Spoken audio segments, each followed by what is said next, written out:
Singh add ಆಯಿತು. ನಾನು ಸ್ಕೂಲಲ್ಲಿ ವಿಜಯಲಕ್ಷ್ಮಿ ಎಸ್ ಶಂಕರ್ ಸಿಂಗ್ ಎಸ್ ಆಗಿದೆ. ಆದರೆ ನನ್ನ ಮೊದಲನೆಯ ಚಿತ್ರ ಶ್ರೀಮಾನ್ ಅನ್ನೋ ಚಿತ್ರ ನನ್ನನ್ನು ಸೆಲೆಕ್ಟ್ ಮಾಡಿದಾಗ ಹೆಸರು ಏನು ಇಡಬೇಕು, ವಿಜಯಲಕ್ಷ್ಮಿ ಹಳೆಯ ಹೆಸರಾಯಿತು, ಹೊಸ ಚೇಂಜ್ ಮಾಡೋಣ ಅಂತ ಪ್ರೊಡ್ಯೂಸರ್ ಮತ್ತು ಡೈರೆಕ್ಟರ್ ಡಿಸ್ಕಸ್ ಮಾಡ್ತಿದ್ದಾಗ ನನಗೆ ಒಂದೇ ಅನಿಸಿದ್ದು, ನಮ್ಮ ತಂದೆ ತುಂಬ ಇಷ್ಟಪಟ್ಟು ನನ್ನ ಹೆಸರು ವಿಜಯಲಕ್ಷ್ಮಿ ಅಂತ ಇಟ್ಟಿದ್ದಾರೆ. ಅವರು ನೆಹರು ಕುಟುಂಬದವರ ಬಗ್ಗೆ ಬಹಳ ಒಂದು ಕಾಂಗ್ರೆಸ್ ಮೆನ್ ಆಗಿದ್ದರಿಂದ may be Nehru sister Vijayalakshmi ಅಂತ ಇಟ್ರು ಏನೋ ಗೊತ್ತಿಲ್ಲ. ನಾನು ಹೇಳಿದೆ ವಿಜಯಲಕ್ಷ್ಮಿ ಅಂತಲೇ ಇಟ್ಕೋತೀನಿ, ಜೊತೆಗೆ ನಮ್ಮ ಫ್ಯಾಮಿಲಿ ನೇಮ್ ಸಿಂಗ್ ಅನ್ನೋದನ್ನು ಆ್ಯಡ್ ಮಾಡ್ಕೋತೀನಿ ಅಂತ ಹೇಳಿದೆ. ಅದು ಯಾವ ಗಳಿಗೆಯಲ್ಲಿ ನನ್ನ ಹೆಸರು ವಿಜಯಲಕ್ಷ್ಮಿ ಸಿಂಗ್ ಆಯಿತು, ಒಂಥರ ಪವರ್ ಬಂತು, ನನ್ನ ಕರಿಯರ್ಗೆ ಒಂದು ಪವರ್. ಎಷ್ಟೋ ಸಲ ನಾನು ಅದನ್ನು ಅಬ್ಸರ್ವ್ ಮಾಡಿದ್ದೀನಿ. ನಮ್ಮ ಶೂಟಿಂಗ್ ಕಡೆಯಲ್ಲಿ ವಿಜಯಲಕ್ಷ್ಮಿ ಬರ್ತಾರೆ ಅಂದರೆ ಅವರು ಅಷ್ಟಿದ್ ಮಾಡಿ ವಿಜಯಲಕ್ಷ್ಮಿ ಓ ಸಿಂಗ ಅಂತ ಅಂದರೆ ಆ ಒಂದು ಹೆಸರಲ್ಲಿ ನಮಗೆ ಒಂದು ಏನು ಹೇಳ್ತಾರೆ, ಒಂದು ಪವರ್ ಅಂತ ನಾನು ಹೇಳ್ತೀನಿ.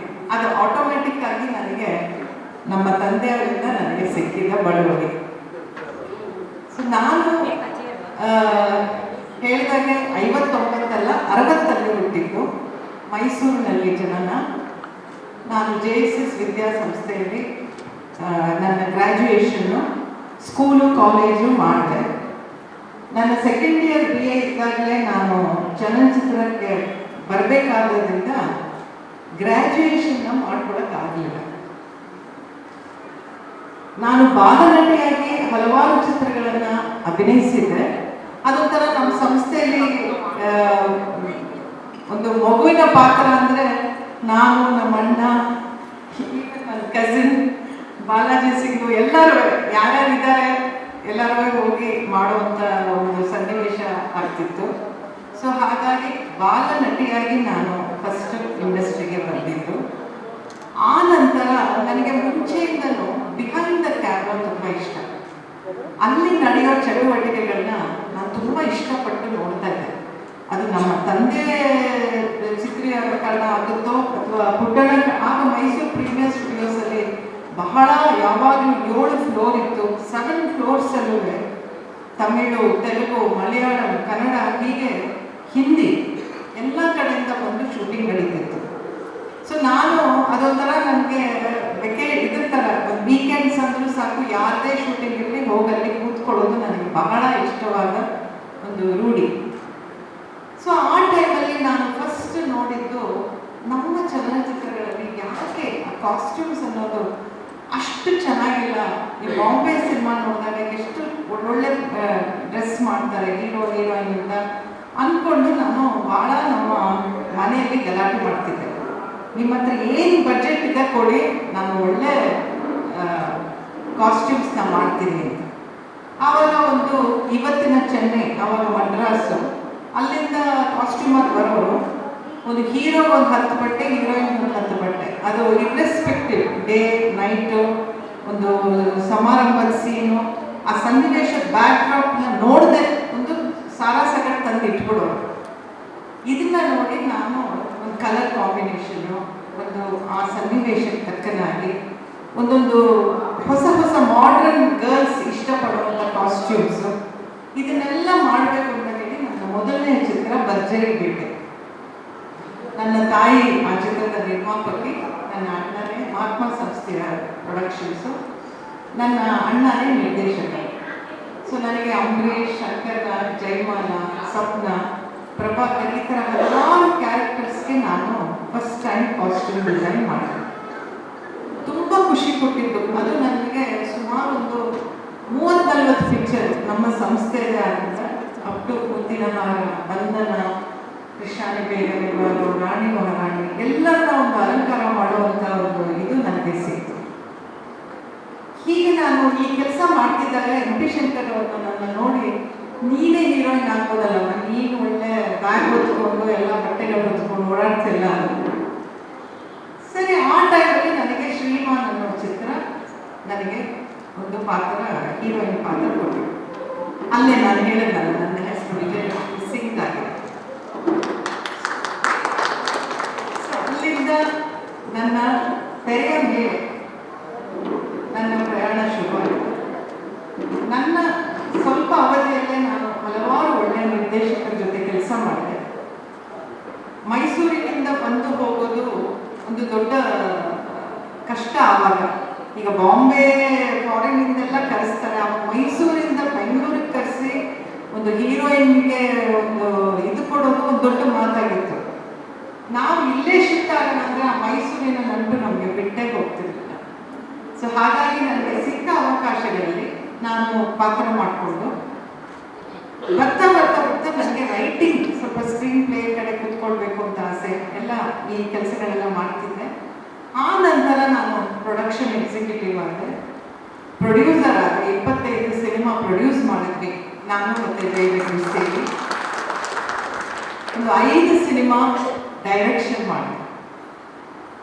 ನಾನೇ ಪ್ರೊಡ್ಯೂಸರ್ ಆದ್ರಿಂದ ಯಾವತ್ತೂ ನಾನು ಡೈರೆಕ್ಟರ್ ಆಗ್ಬೋದಿತ್ತು. ಆದರೆ ನನಗೆ ಮುಂಚೆಯಿಂದ ಒಂದೇನೆಂದರೆ, ನಾನು ಕಲಿಯೋ ಎಲ್ಲ ಕೆಲಸ ಕಲಿತು ಆ ಪಟ್ಟ ತಗೋಬೇಕು ಅನ್ನೋದು ನನಗೆ ಮುಂಚೆಯಿಂದ ಇದ್ದಿದ್ದು. ಸ್ವಲ್ಪ ಎಡಿಟಿಂಗು, ಸ್ವಲ್ಪ ಮ್ಯೂಸಿಕ್ ಸೆನ್ಸು, ಎಲ್ಲ ವಿಷಯಗಳನ್ನ ನಾನು ಸ್ಕ್ರೀನ್ ಪ್ಲೇ ಹ್ಯಾಕ್ ಬರೆಯೋದು, ಡೈಲಾಗ್ಸ್ ಇದು ಎಲ್ಲನೂ ತಿಳ್ಕೊಂಡು ಸಾಹಸ ಸಿಂಹ ವಿಷ್ಣುವರ್ಧನ್ ಅವರೇ ನನ್ನ ಗುರು ಅಂತ ಹೇಳ್ಬೋದು. ಅವರು ನನಗೆ ನೀನೇ ಮಾಡಬೇಕು ಈ ಚಿತ್ರದ ನಿರ್ದೇಶನ, ಎಷ್ಟು ಪ್ರಿಪೇರ್ ಆಗಿದ್ದೀರಾ, ನೀನು ಯಾಕೆ. ಅವಾಗ ಸಚಿನ್ ಅಂತ ನಾನು ಮಾಡಿದ್ದು ಈ ಬಂಧನ ಚಿತ್ರ, ಮೊದಲನೇ ಚಿತ್ರ. ನಾವು ಬಾಂಬೆ ಸಚಿನ್ ಅನ್ನೋ ಕೈಲಿ ಮಾಡಿಸ್ಬೇಕು ಅಂತ ಅಂದ್ಕೊಂಡಿದ್ದೆ. ನನಗೆ ಯಾರು ಬೇಡ, ನೀನೇ ನನ್ನ ನಿರ್ದೇಶಕಿ ಅಂತ ಹೇಳಿ ಅವ್ರು ನನ್ನಲ್ಲಿ ನಂಬಿಕೆ ಇಟ್ಟು ನಾನು 2007ರಲ್ಲಿ ಈ ಬಂಧನ ನನ್ನ ಮೊದಲನೇ ಚಿತ್ರ ಆಯಿತು. ಅದಾದ ನಂತರ ನಾನು ಒಂದು 5 ಸಿನಿಮಾ ಮಾಡಿದೆ. ನನ್ನ ಕೊನೆಯ ಸಿನಿಮಾ ಅಂದರೆ ಕೋವಿಡ್ ಟೈಮ್ ಅಲ್ಲಿ ತನಕ ನಾನು ಬ್ಯುಸಿಯಾಗಿದ್ದೆ ಆ್ಯಸ್ ಎ ಡೈರೆಕ್ಟರ್. ಯಾನ ಅನ್ನೋ ಒಂದು ಚಿತ್ರ ಮಾಡಿದೆ. ನನ್ನ 3 ಹೆಣ್ಣು ಮಕ್ಕಳು, ಅವರೇ ಪಾತ್ರಧಾರಿಗಳು. ಒಂದು ಟ್ರಾವೆಲ್ ಫಿಲ್ಮ್, ನಾನೇ ಕತೆ ಬರೆದು ನಿರ್ದೇಶನ ಮಾಡಿ ನನ್ನ 3 ಮಕ್ಕಳ ಮೊದಲನೆಯ ಒಂದು ಡೆಬ್ಯೂ ಅಂತ ಏನು ಹೇಳ್ತಾರೆ, ಇದೊಂದು ರೆಕಾರ್ಡ್ ಆಯಿತು. ಸೊ ಇವತ್ತು ಅದು ಅಮೆಝಾನಲ್ಲಿದೆ, ತುಂಬ ಒಳ್ಳೆ ಹೆಸರು ಬಂತು. ಆ ನಂತರ ನಾನು ಸ್ವಲ್ಪ ನನ್ನ ತಾಯಿನ ಕಳ್ಕೊಂಡೆ ಆ ಟೈಮಲ್ಲಿ. My mother was a big ಒಂದು ಫೋರ್ಸ್ ಅಂತ ಹೇಳ್ಬೋದು, ನನಗೊಂದು ಲೈಟ್. ಅವ್ರು ಇದ್ದಿದ್ದ ಕಡೆ ಎಲ್ಲ ಒಂದು ಬೆಳಕು. ಎಂಥ ಪ್ರೋಗ್ರೆಸಿವ್ ಲೇಡಿ ಇದ್ದರೆ, ಅವರ 88 ವರ್ಷದಲ್ಲೂ ಕೂಡ ಅವರ ಡಿಸಿಪ್ಲಿನು, ಅವರ ನಡೆ ನುಡಿ ಇದನ್ನೆಲ್ಲ ನೋಡಿ ನನ್ನಲ್ಲಿ ಎಷ್ಟು ಸಾಧ್ಯ ಆಗುತ್ತೋ ಅದನ್ನು ರೂಢಿಸ್ಕೊಂಡು. ಸೊ ನನಗದೊಂದು ದೊಡ್ಡ ಲಾಸ್ ಆಯಿತು ಅವ್ರನ್ನ ಕಳ್ಕೊಂಡಾಗ. ಸ್ವಲ್ಪ ದಿವಸ ನಾನು ಏನು ಮಾಡಬೇಕು ಅನ್ನೋ ಒಂದು ಇದರಲ್ಲಿದ್ದಾಗ ವಿದ್ಯೆ ನಾನು ಮುಗಿಸಿರಲಿಲ್ಲ. ವಿದ್ಯೆ ಕಲಿಬೇಕು. ನಮ್ಮನೇಲಿ ಏನಂದರೆ, ನನ್ನ ಅಕ್ಕಂದರೆಲ್ಲ ನನ್ನ ತಂದೆಯ ಮೊದಲನೇ ಕುಟುಂಬ ಅಕ್ಕಂದರೆಲ್ಲ ಎಲ್ಲ ಡಬಲ್ ಗ್ರ್ಯಾಜುಯೇಟ್, ತುಂಬ ಓದಿರೋರು. ಅದೇ ನಾನು ಯಾವಾಗಲೂ ಹೇಳೋದು, ನಮ್ಮ ರಜಪೂತ್ ಲೇಡೀಸಲ್ಲಿ ಆ ಓದು ಅನ್ನೋದು ಅವ್ರಿಗೆ ಹುಟ್ಟದಾನೇ ಬಂದ್ಬಿಟ್ಟಿರುತ್ತೆ. They are so intelligent, the way they handle themselves, ಅಲ್ಲಿ ಹೇಳೋಕ್ಕೆ ಇಲ್ಲ, ಒಂಥರ ಅವ್ರಿಗೆ ಒಂದು ಪವರ್ ಅಂತಲೇ ಹೇಳ್ಬೋದು. ಅವ್ರಿಗೆ ಅಲ್ಲಿರೋ ಒಂದು ಇದು. ನೀವು ಯಾವುದೇ ಪ್ರಿನ್ಸಿಪಲ್ ಆಗಿರ್ಬೋದು, ಟೀಚರ್ಸ್ ಆಗಿರ್ಬೋದು, ಲೆಕ್ಚರ್, ಎಲ್ಲಿ ನೋಡಿದ್ರು ಅವರು ರಾಜ್ಪೂತ್ ಲೇಡೀಸ್ ಇರ್ತಾರೆ ಅಂತ ನನಗೆ ತುಂಬ ಅನಿಸುತ್ತೆ. ಸೊ ಆ ಓದ ಕಡೆ ಬಂದಾಗ BA ಮುಗಿಸ್ಕೊಂಡೆ. ನಂತರ ನನಗೆ MA ಮಾಡಬೇಕು ಅನಿಸ್ತು. ಸೊ ಎಲ್ಲರೂ ಈಗ ಯಾಕೆ ಮೇಡಮ್ ಅಂತ, ಯಾಕಾಗಲ್ಲ, age is just a number. ನನ್ನಲ್ಲಿ ಆಸೆ ಇದೆ, ನಾನು ಮಾಡಬೇಕು ಅಂತ ಇದ್ದೀನಿ. ಎಲ್ಲ ಕೆಲಸಗಳು ಇದ್ದೇ ಇರುತ್ತೆ, ಅದರಲ್ಲಿ ನಮಗೋಸ್ಕರ ಟೈಮ್ ತಗೊಳ್ಳೋದೇ ಒಂದು ಜೀವನ. ಗಂಡ, ಮನೆ, ಮಕ್ಕಳು ಎಲ್ಲನೂ ಇರುತ್ತೆ. ಬಟ್ ನಮ್ಮದು ಅಂತ ಒಂದು ಸಾಧನೆ ಅಂತ ಬಂದಾಗ, ನನಗೆ ಖುಷಿ ಕೊಡುವಂಥ ಸಾಧನೆ ಏನು ಅಂತ ಬಂದಾಗ, ಓದು ವಿದ್ಯೆ ನನಗೆ ತುಂಬ ಇಷ್ಟ ಆಯಿತು. ಸೊ ಎಲ್ಲರಂತೆ ನಾನು ಹೋದ ವರ್ಷ ಆ ಮಕ್ಕಳ ಜೊತೆ ಕೂತ್ಕೊಂಡು ನಾನು ಪರೀಕ್ಷೆ ಬರೀಬೇಕಾದ್ರೆ ನನಗೆ ನಿಜವಾಗ್ಲೂ ಇದು ಕ್ವಶನ್ ಪೇಪರ್ ಕೊಡಬೇಕಾದ್ರೆ ಬಟರ್ಫ್ಲೈಸ್ ಹೋಗುತ್ತಲ್ಲ ಹೊಟ್ಟೆಲಿ ಹಿಂಗಪ್ಪ ಇದೆಲ್ಲ ಅನುಭವ ತಗೊಂಡಾಗ I felt so young at this age also. ನಾನು I went back to my college days. ಹೋಗಿ ಕೂತ್ಕೊಂಡು ಡಿಸ್ಟಿಂಕ್ಷನಲ್ಲಿ ಪಾಸ್ ಆದೆ. ಅದೊಂದು ಹೆಮ್ಮೆ. ಅದೇನೆಲ್ಲ ಬರಿಬೋದು ಅಂತಾರೆ, ಇಲ್ಲ, ಕಷ್ಟ ಇದೆ, ಬರೆಯೋಕ್ಕೂ ಕಷ್ಟ ಇದೆ, ಜ್ಞಾಪಕ ಇಟ್ಕೊಳ್ಳೋಕ್ಕೂ ಕಷ್ಟ ಇದೆ. ಬಟ್ ಅದನ್ನು ನಾವು ನಿಜವಾಗ್ಲೂ ಮಾಡ್ತೀವಿ ಅಂದಾಗ ಎಲ್ಲನೂ ಮಾಡ್ಬೋದು. ಸೊ ನಾನು ಇವತ್ತು ನನ್ನ ಹ್ಯಾಂಡ್ ರೈಟಿಂಗ್ ಅದೇ ಹೇಳ್ತಿದ್ದೆ, ತುಂಬ ಚೆನ್ನಾಗಿರೋದ್ರಿಂದ ಎಲ್ಲಿ ಕೈಯಿಂದ ಹೊಟ್ಟೋಗುತ್ತಪ್ಪ ಅಂತ ದಿನ ಒಂದು ಪೇಜ್ ಬರಿತಾ ಇರ್ತೀನಿ, ಕೂತಾಗೆಲ್ಲ ಬರಿತೀನಿ. ಬರೆಯೋದಂದ್ರೆ ನನಗೆ ತುಂಬ ಇಷ್ಟ. ಯಾಕಂದ್ರೆ ಇವತ್ತಿನ ಡಿಜಿಟಲ್ ಯುಗದಲ್ಲಿ ವರ್ಡ್ಸ್ ತೆಗೆಯೋದು ಹಾಕೋದು ಏನು ಕಷ್ಟಪಡಬೇಕಾಗಿಲ್ಲ. ಬಟ್ ಆ ಬರವಣಿಗೆ ಬರ್ದಾಗ ಮೆದುಳು, ನಮ್ಮ ಬ್ರೈನು, ನಾವು ಆ್ಯಕ್ಟಿವ್ನೆಸ್ಸು ಎಲ್ಲನೂ ಇರುತ್ತೆ ಅನ್ನೋದಕ್ಕೆ ಬರವಣಿಗೆ ತುಂಬ ಮುಖ್ಯ. ಅಲರ್ಟ್ ಆಗಿರ್ತೀವಿ. ಹೀಗೆ ಮಾಡ್ಕೊಳ್ತಾ ಇದು ಮುಗಿಸಿದ ತಕ್ಷಣ ನನಗೆ ರಾಜ್ಯೋತ್ಸವ ಅವಾರ್ಡ್ ನನ್ನ ಚಲನಚಿತ್ರ ರಂಗ ಸೇವೆಗೋಸ್ಕರ ಕೊಟ್ಟಿದ್ದು. ನನಗೆ ತುಂಬ ಖುಷಿ. ಈ ವರ್ಷ ಯಾಕಾಯ್ತು ಅಂದರೆ 3,000-4,000 ಅಪ್ಲಿಕೇಶನ್ಸ್ ಬಂದು ಇವರು ಫಿಲ್ಟರ್ ಮಾಡಿ ಎಲ್ಲ ಇದರಲ್ಲಿ ಕೊಡೋರು. ಆದರೆ ಈ ವರ್ಷ ಯಾವುದನ್ನು ಅವರು ಸ್ವೀಕಾರ ಮಾಡಲೇ ಇಲ್ಲ. ಅವರೇ ಯಾವ್ಯಾವ ಫೀಲ್ಡಿಂದ ಅಂತ ಹೇಳಿ ಗುರುತಿಸಿ 72 ಜನನ ಆಯ್ಕೆ ಮಾಡಿ ಅದರಲ್ಲಿ ನಾನು ಒಬ್ಬಳಿದ್ದೆ ಅನ್ನೋದು ನನಗೆ ತುಂಬ ಹೆಮ್ಮೆ ಅನಿಸ್ತು. ಸೊ ನನ್ನ ಇದಾದ ತಕ್ಷಣ ಈಗ ನಾನು PhD ಯಾಕೆ ಮಾಡಬಾರ್ದು ಅಂತ ಈಗ ತಲೆಗೆ ಬಂದಿದೆ. ಅದು ಮಾಡಕ್ಕೆ ಹೊರಟಿದ್ದೀನಿ. ಇದ್ರ ಜೊತೆಗೆ ವೈವಾಹಿಕ ಜೀವನ ಅನ್ನೋದು ಒಂದು ಸುಂದರವಾದ ಜೀವನ. ಇದು ಯಾಕೆ ಹೇಳಬೇಕು ಅಂತ ಬಂತು ಅಂತ ಹೇಳಿದ್ರೆ, ನಾವೆಲ್ಲ ಈಗ ಬೋರ್ಡ್ ಇದರಲ್ಲಿ ಕೂತಿದ್ದಾಗ ಕೆಲವು ವಿಷಯಗಳು ನಮ್ಮ ಎಲ್ಲ ಜೊತೆ ಹಂಚ್ಕೋತಾ ಡಿವೋರ್ಸ್ ರೇಟ್ಸು ಇವಾಗ ಏನೇನು ಬರ್ತಾ ಇದೆ, ತುಂಬ ಜಾಸ್ತಿ ಆಗ್ತಾ ಇದೆ. ಯಾವುದು ಸರಿ ಯಾವುದು ತಪ್ಪು ಅಂತ ನಾನು ಹೇಳಲ್ಲ. ಆದರೆ ತಾಳ್ಮೆ ಅನ್ನೋದು ಒಂದು ಪದ ನಮ್ಮಲ್ಲಿ ರೂಢಿಸ್ಕೊಂಡ್ರೆ ಮುಂಚೆಯಿಂದ ಆ ಕ್ಷಣದಲ್ಲಿ ಬರುತ್ತೆ. ಅದನ್ನು ದಾಟಿಬಿಟ್ರೆ ಎಲ್ಲನೂ ಸರಿ ಹೋಗುತ್ತೆ. ನಾನು ಅಂತ ಅಹಂ ಇದ್ದರೆ ಯಾವುದೂ ಸಾಧ್ಯ ಇಲ್ಲ. ಆಮೇಲೆ ಇವತ್ತಿನ ದಿವಸ ಎಲ್ಲರೂ ಫೈನಾನ್ಷಿಯಲಿ ಇಂಡಿಪೆಂಡೆಂಟು. ಆದರೆ ಆ ಫ್ಯಾಮಿಲಿ ಅನ್ನೋ ಒಂದು ಇನ್ಸ್ಟಿಟ್ಯೂಷನ್ ಕಳ್ಕೊಳ್ಳದೆ ನಾವೆಲ್ಲರೂ ಒಂದು ಮಾದರಿಯಾಗಿ ನಮ್ಮ ಮಕ್ಕಳಿಗೆ ಸೊಸೆ ಬರೋಣ ಮಗಳು ಅಂದ್ಕೊಂಡ್ಬಿಟ್ಟು ಬದುಕಿದ್ರೆ ಭಾಳ ಎಷ್ಟೋ ಪ್ರಾಬ್ಲಮ್ಸ್ ಬರೋದೇ ಇಲ್ಲ.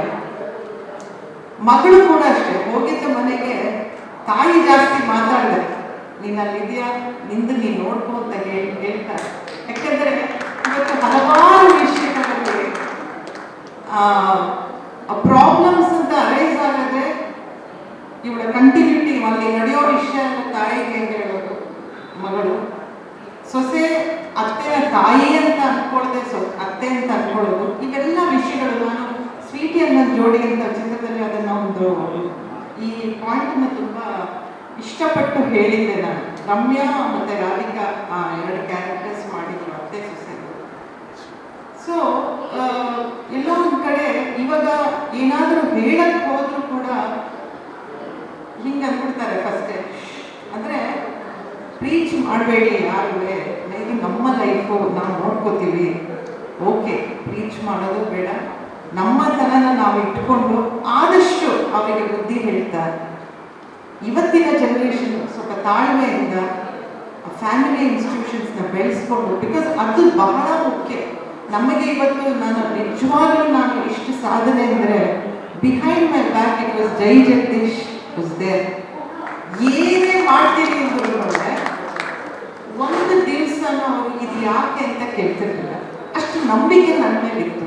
ಏನೋ ಮಾಡ್ತಾರೆ, ಅವ್ರು ಖುಷಿ ಕೊಡ್ತಾ ಇದ್ದಾರೆ, ಯಾವುದು ತಪ್ಪು ಮಾಡಲ್ಲ ಅನ್ನೋ ನಂಬಿಕೆ ಇತ್ತು. ಆ ಸ್ಪೇಸ್ ಕೊಟ್ಟಿದ್ದರಿಂದ ನಾನು ಇಷ್ಟು ಬೆಳೆಯೋಕ್ಕೆ ಸಾಧ್ಯ ಆಯಿತು.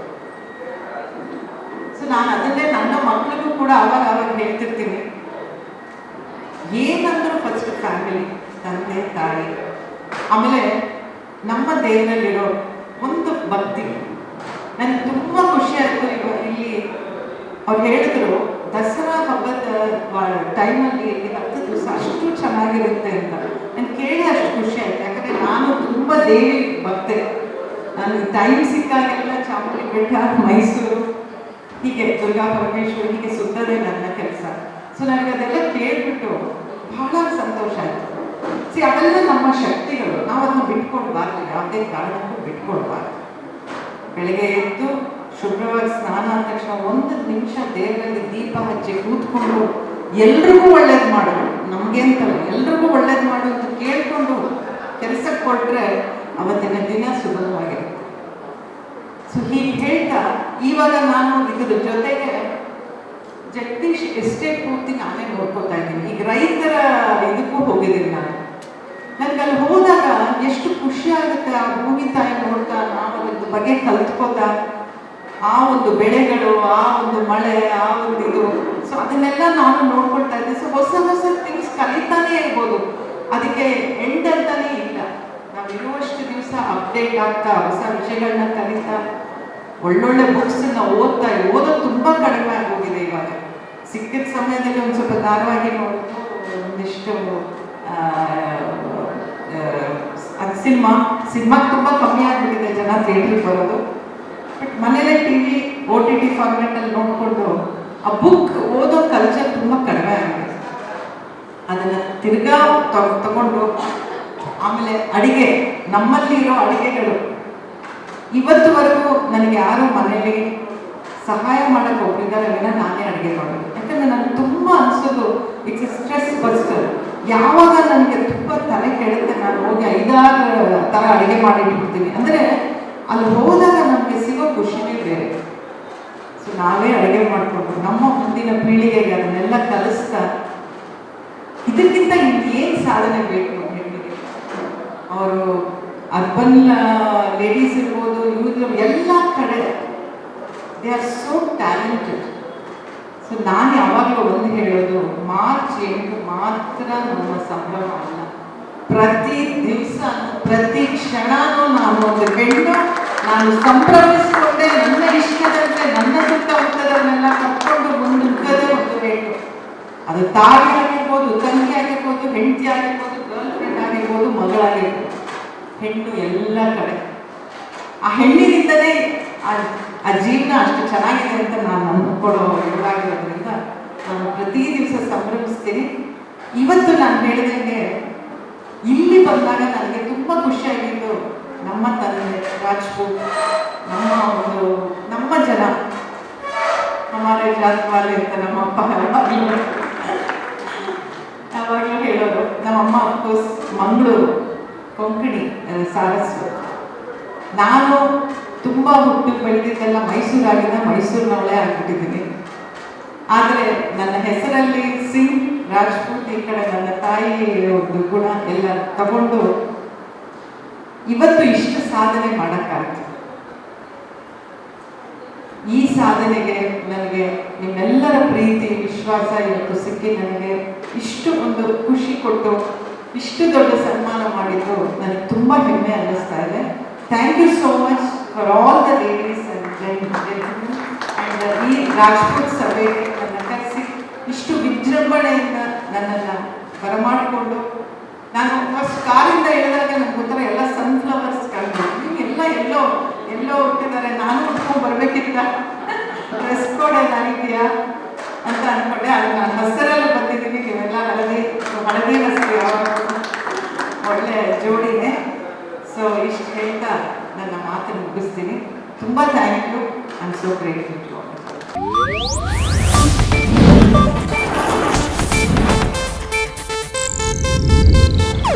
ಇದು ಏಷ್ಯಾನೆಟ್ ನ್ಯೂಸ್ ನೆಟ್ವರ್ಕ್ ಪ್ರಸ್ತುತಿ.